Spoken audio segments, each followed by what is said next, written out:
I haven't done much in the way of videos lately. I broke my ankle.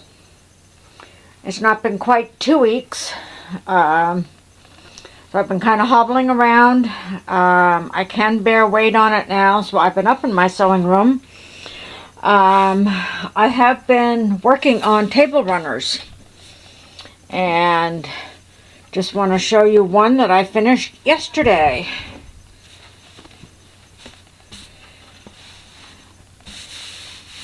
I bought this jelly roll from Missouri Star Quilt Company.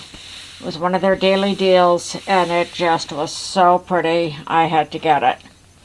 So I really like the way this came out. This is the chevron pattern.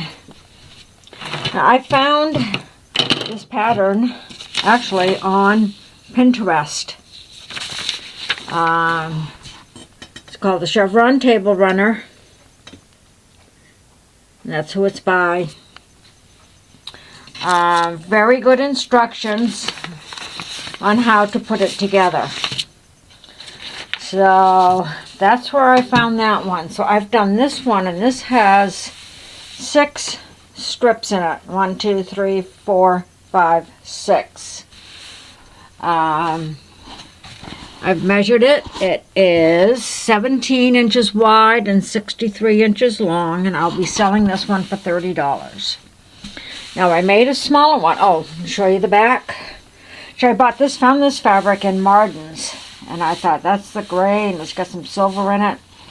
I didn't do a whole lot of quilting. I did around the border, did the 1/4 inch on the outer edge, did around the inside border, and just did the inner square. I don't feel it needs a whole lot of quilting. So I also made one that's only 5 strips. And that's this one here. This is kind of the first one I did.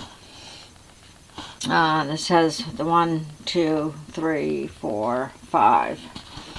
Now I did this one with white squares here that are 2.5 inch squares. And then I decided to do a contrast rather than bordering it in the white. I bordered it in a light gray. Now I bought, I think, like 2 yards of the light gray to do the backing on these table runners.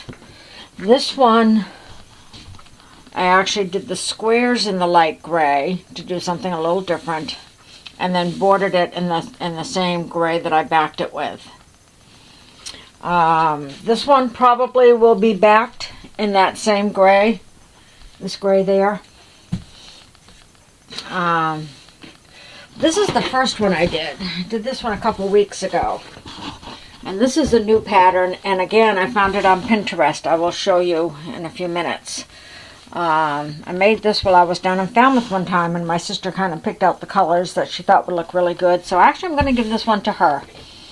So this is a fun one to make. This only uses 2 strips, 2 jelly roll strips.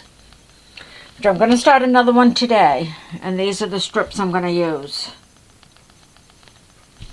You know, this black one and a red one, because they show up really nicely against the white. I do have some more jelly roll strips over here that I'm going to be using. Those are right here. It takes 5, and this is this pattern here. And again, this one I found on Pinterest as well. It's a cozy Christmas table runner. 51 by 51, 15.5. I haven't measured that one yet to see. There is that there. She does have a blog spot, so if you don't find it on Pinterest, you might be able to find it on her blog. This one, you're just sewing your strips together like this. So it takes 2 strips of 2 different colors. And then 1, 2, 3, 4, 5 strips of the white or contrast. Then you're cutting them, I believe, into the 2.5 inch strips. And then you're doing a bunch of other things too. You're detaching some for the end pieces. And then you're putting it, she does, again, very good instructions on how to put it all together. So it's coming out like this. And then you're doing your second end piece. So this one was pretty quick and easy to make too, and I really like it. So I want to get at least one of those done to sell. So that's what I'm going to do today. I have to cut some more of my batting for that one over there that I need to finish. So I figured if I get this other top done, I can just be cutting out batting and backing together. This one I still need to sew together, but I'm not in any big rush on this. Since it's for my sister, it's only October still. It's a Christmas table runner, so I will get this one done. This one will be pretty easy to quilt because I can follow some of these zigzag lines and just quilt through it. So I'm going to get started sewing these together.